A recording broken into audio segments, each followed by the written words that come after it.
and welcome to episode 4 of Yoga for Singers, our final episode, where we are finally putting everything together and learning how to sing in yoga positions. Today we are joined by the gorgeous yoga teacher and singer Isa Luchi of Sat Voice. There's some assumed prior knowledge that comes with this episode, so to ensure that you're all up to speed with what we've covered in episode 2 on the breath and episode 3 on support, you can get the most out of this video. Today, things are much more practical, so feel free to get into some comfy clothes and follow along with Isa's demonstration a little later on.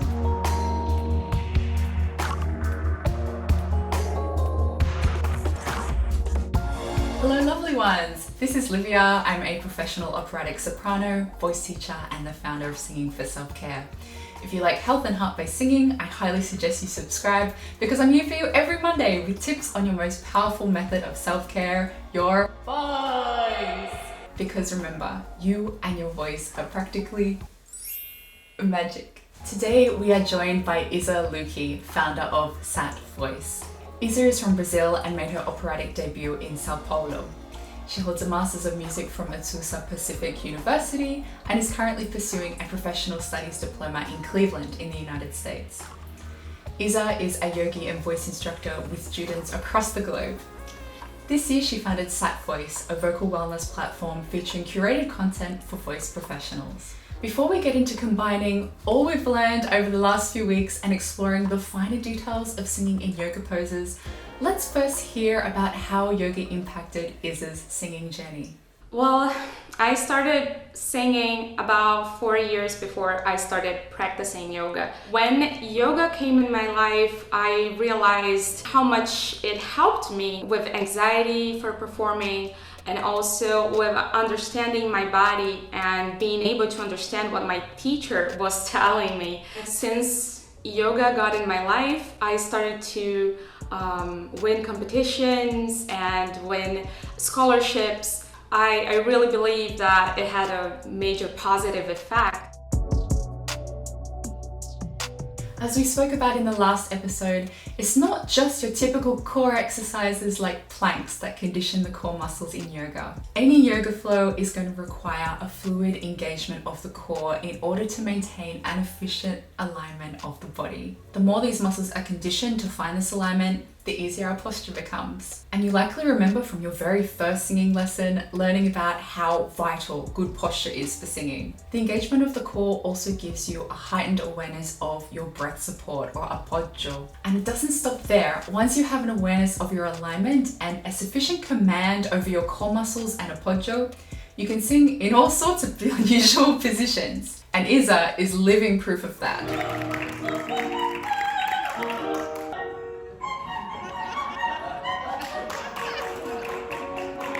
Probably the first thing most people think about when they think of yoga is flexibility. One of the great things about yoga is the inclusion of both static and active stretches, the combination of which tends to really nicely open the body. And one of the almost universal things that every singer faces on their learning journey is how to release muscular tension. Just telling a muscle to relax usually isn't particularly constructive. However, when we're actively stretching and moving our muscles, the tension starts to melt away. So it's no surprise that yoga is a wonderful way to combat tension as we sing. Yoga can gift us with a new perspective. Singing in an asana is the perfect way to shake up your regular practice routine, as well as draw your attention to some muscular tensions that maybe you never knew you had.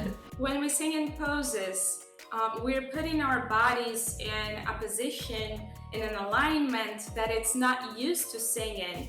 So that will ultimately lead us to really understand what is going on in our body when we sing, and the habits that we have will be very apparent. Sometimes we have tension that we're not aware of. If you do that in a yoga pose and you sing in a yoga pose, that tension will be apparent. It's going to show up and you're going to say, whoa, what is that? I'm gripping my neck and I never realized it. And now I can't deny it because it's so in my face. It sort of works as a scanner to tell you where in your body you need to give more attention to. It works as both the diagnosis and the treatment, which is pretty cool. Something that was a completely new concept to me was using yoga poses to explore the feeling of your tongue in reference to your vowels and where you feel your vocal resonance. Essentially, any pose that you bend forward would be a good pose to explore upper resonance, to explore backing vowels, because you would be in a position that the gravity is helping to release your tongue up and forward. That is good to compensate the backing vowels. On the other side of that, when you lie down and you have supine poses, you can practice your fronting vowels because the gravity is working already to bring your tongue back and down. You can find balance and fine-tune all your vowels just experimenting with yoga poses. If you're not familiar with what a backing or fronting vowel is, it just describes the relative position of your tongue when you make certain sounds. So can you feel the different placement of your tongue when you say E compared to an O? E, O, E, O. E is an example of a fronting vowel, and O is an example of a backing vowel. We've established singing in yoga-san is hugely beneficial, but is there anything we need to keep in mind before jumping in? Avoid poses that you feel a mild grip in the neck. For example, the triangle pose is wonderful. If you want to sing in that pose, it's fine, as long as you perhaps don't do the turn of the head to look to the upper arm. So maybe do it looking forward, because even if you don't feel a lot of tension, that there might be like a mild grip, you have to be careful to experiment with that, because our goal is not just to sing in poses because we're singing in poses, it's to help us understand something. So be careful with those, with the poses that the chin is closest to the chest. I would also avoid those. So this awareness of the neck and avoiding poses that require you to draw your head to your chest or otherwise in any other position that isn't straight is something that has been mentioned by every single yoga teacher on this series. So please take note. The arm balances and the core, the strong core poses, I would make sure that you practice those to a point where you feel comfortable and established, that you have a certain endurance in that pose. After that, you can add the vocalization. If you need modifications to make some core exercises easier to build up your strength, check out last episode. Do something that perhaps you think might be too easy, but do it with perfect form. And you may be surprised at how much engagement you actually feel. All the standing poses, they are wonderful. The back bends could be interesting if you were comfortable in them. The wheel pose, some of the versions with the chair as well, you have support so you're not fully having to support yourself. So some poses could be used to open your chest more and experience how that relates to the phonation. And the child pose is the one that I love the most. I like to think that you have to make yourself available. We start by making our bodies available, and then we're gonna make our breath available and our voice available. So right now I wanted to share the child's pose with you. If you've never done it before, it's pretty simple. You keep your knees apart, big toes together, and then what you're going to do is you're going to extend forward. And we're going to place the forehead on the floor. And here, let me ask you to lift the elbows from the floor, spread your fingers so that you have the best elongation in your spine that you can. If you find yourself like this, again, you can use a support under your forehead. If your buttocks don't reach the heels, you can bend, you can fold a blanket and place on your heels so that you reach and rest your buttocks. And then you add a block or a thick book. You could add a thick book as well on your forehead here. So this will help you to stretch your spine and release all the tension. And right here, we can bend the elbows and relax our shoulders. And here we can start experimenting with breathing very low here in our lower backs and in our bottom ribs, expanding them. And start to exhale in an S.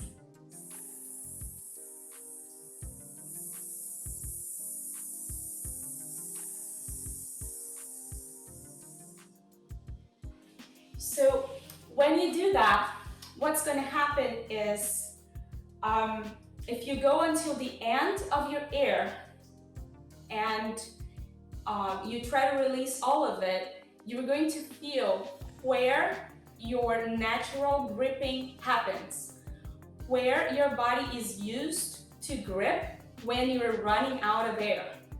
And this will show you, and you might find out that you have a grip in the throat, that you have a grip on the shoulders, or it might help you understand what apoggio is, because if you have to expel all this air out without doing any tension here, creating any extra tension here, you're going to have to use some muscles below, and this will show you which muscles you want to use.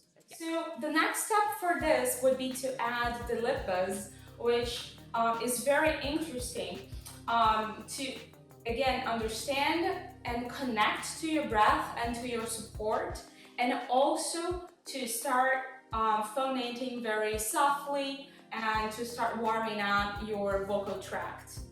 So the same thing, we're going to use either a block or a book to support your forehead. If you are very flexible, you can also just bend your elbows and place one palm on top of the other and rest your forehead here. And I like adding a little rotation of the head to the sides so that I keep myself reminded to loosen my neck, so I'm not gripping around the back of my neck or anything like that. So here I can inhale.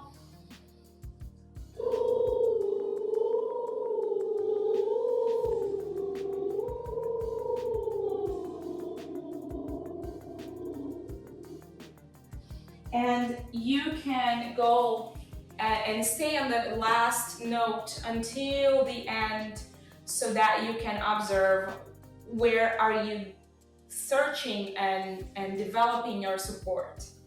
So again, with the block, it would be the same thing. I'm doing a pattern of 5-4, 5-3, 5-2, 5-1, but you can do whatever exercise. I would stay within the medium register for this one, just so you get yourself started. So once more with the block this time, you have to play around until you figure out the best distance.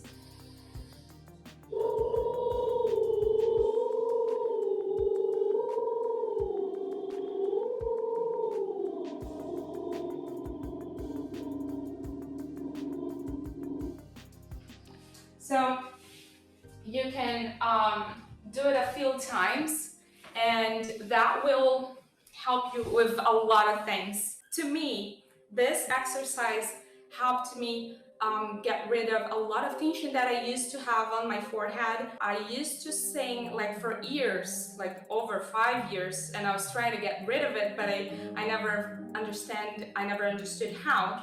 But it helped me release my forehead of tension. It helped me release my neck of tension. It helped me understand apoggio, a major difference in my technique. Even if this is still very hard for you, you could just sit on the floor and use a chair to support your forehead in a comfortable sitting position and you're going to start getting used to a similar effect. If you've been following this series along, I had mentioned that my personal goal throughout this experience is to feel more released in my ribcage. So with all the sitting that I've been doing over COVID-19, my intercostal muscles have become quite tight. I found doing positions that required twisting of the torso were particularly useful with this issue. The other pose I loved was also child's pose. It feels much easier in this position to find a connection with expanding the back and ribs on inhalation. And with practice, I'm able to feel this now in any position.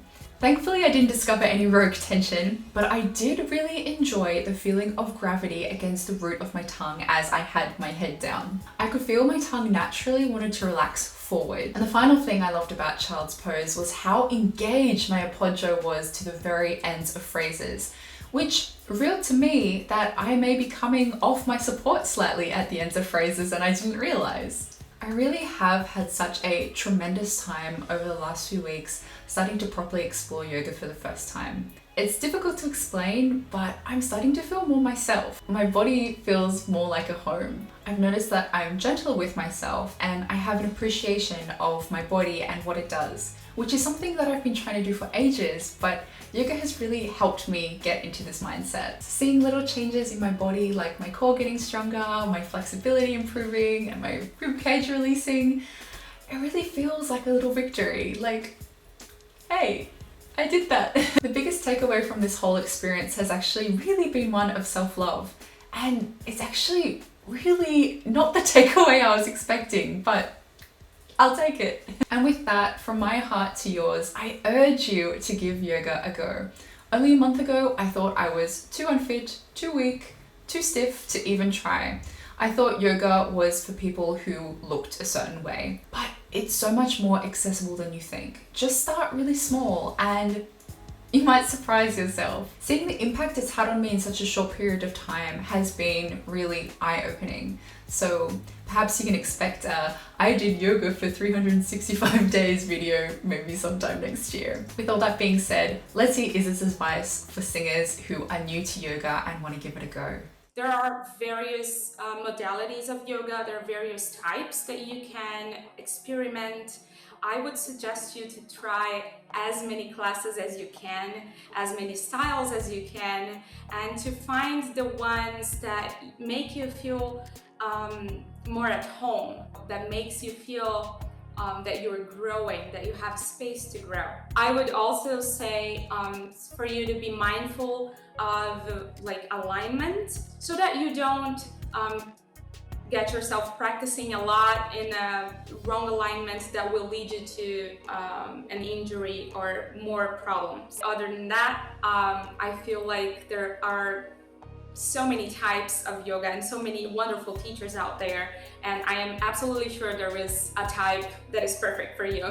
If you're a singer looking to start your yoga journey, I highly recommend checking out our special guest work and getting in touch with them. In week 2, we had Eloise Sant of Breath Incorporated New York. Week 3, we had Rosie Secker of Vox Yoga, and of course, Isa Luchi this week of Sat Voice. Isa has a course available now should you want to learn more. And I'm starting to put out there a group of yoga and voice courses which are introductory, but they're filled with wonderful information and 6 years of my research and personal practice. I have already on air and ready to go a Yoga and Voice 101 course on poses to set your voice free. I'll guide you through standing poses, backward extensions, core work, restorative poses, and yoga and voice poses. So the yoga poses with vocal work, like the child's pose that I just showed you today.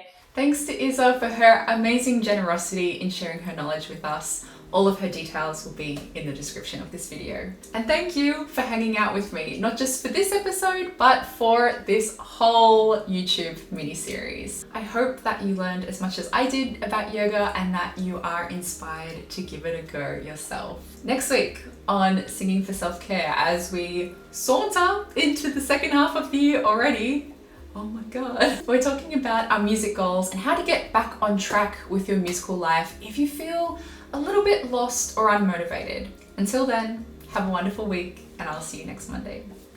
Bye!